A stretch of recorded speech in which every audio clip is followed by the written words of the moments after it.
বলেন ভিতিনার ball control, কেউ বা পেদ্রির টেম্পো, কেউ দেখতে চান বেলিংহামের মতো জাদু, আবার কারো কাছে প্রিয় ব্রুনোর অ্যাসিস্ট। তবে এই সব কিছুই কি একসঙ্গে কোনো মিডফিল্ডারের মাঝে দেখতে চান? তাহলে কোনো সন্দেহ ছাড়াই আর্জেন্টাইন তারকা এনজো ফার্নান্দেজকে দেখুন। দলের যখন যা প্রয়োজন সব কিছুই যেন করে যাচ্ছেন চেলসির এই মিডফিল্ডার। মাঝে একের মাঝে সব কিছু বললেও ভুল হবে না। চলতি বছরে মাঠের সেনানি হয়েও গোলের এমন এক রেকর্ডও গড়েছেন যা নেই বর্তমানের আর কোনো মিডফিল্ডারের। তবে কি সেই রেকর্ড, সেটাই জানবো রিপোর্ট। আপনাকে যদি প্রশ্ন করা হয় এই মুহূর্তে পৃথিবীর সেরা বল কন্ট্রোল আর মিডফিল্ডার কে, নিঃসন্দেহে এই প্রশ্নের উত্তরে আপনার মাথায় আসবে পিএসজি তারকা ভিতিনার নাম। যদি বলা হয় ম্যাচের টেম্পো কন্ট্রোল করবেন এমন মিডফিল্ডার হিসেবে কে সেরা, নিঃসন্দেহে আপনি বলবেন বার্সার স্প্যানিশ মিডফিল্ডার পেদ্রির কথা।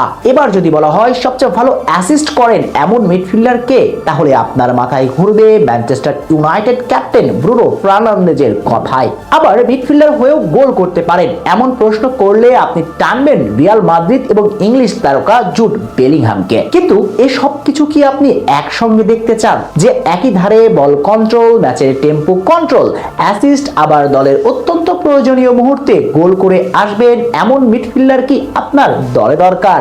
যে সব কাজটাই করতে পারেন, তাহলে নিঃসন্দেহে সেই নামটা কাতারে বিশ্বকাপের উদীয়মান খেলোয়াড়ের অ্যাওয়ার্ড জয়ী আর্জেন্টাইন তারকা এনজো ফার্নান্দেজ। চেলসির জার্সিতে চলতি বছরে তিনি যা করেছেন সেই পরিসংখ্যানের হিসেব নিকেশ বলছে এই মুহূর্তে তার চেয়ে পরিপূর্ণ মিডফিল্ডার অন্তত এই পৃথিবীতে আর একটিও নেই।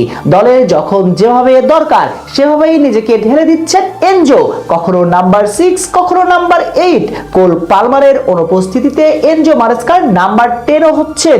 আবার জও পেদ্রোরা যখন গোল করতে ব্যর্থ হন তখন বনে যান দলের নাম্বার 9। এই তো প্রিমিয়ার লিগের শেষ ম্যাচের কথাই ধরুন না, ব্রুনমাউথের বিপক্ষে কোল পালমারের গোলে শুরুতে এগিয়ে ব্লুজরা, এর কিছু বাদে স্ট্যামফোর্ড ব্রিজকে আবার গোল উদযাপনে মাতান এই আর্জেন্টাইন। স্বদেশী আলেহান্দ্রো গার্নাচোর পাস থেকে কি চোখ জুড়ানো এক ফিনিশিং। আর এই গোলের মাঝে দিয়ে চলতি বছরে মিডফিল্ডার এনজোর গোলের সংখ্যা দাঁড়ালো 12টিতে।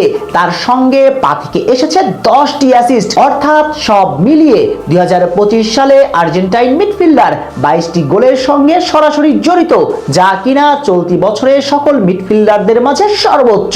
কেননা এই তালিকায় দুয়ে থাকা পর্তুগিজ মিডফিল্ডার ভিতিনার গোল অ্যাসিস্টের সংখ্যা 21টি।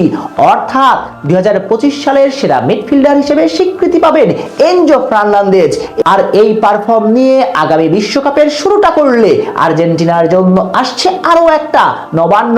স্কালোরিকে অন্তত বড় স্বপ্নই দেখাচ্ছেন এনজো। কাতারের মতো আমেরিকাতেও বাজিমাতের অপেক্ষা।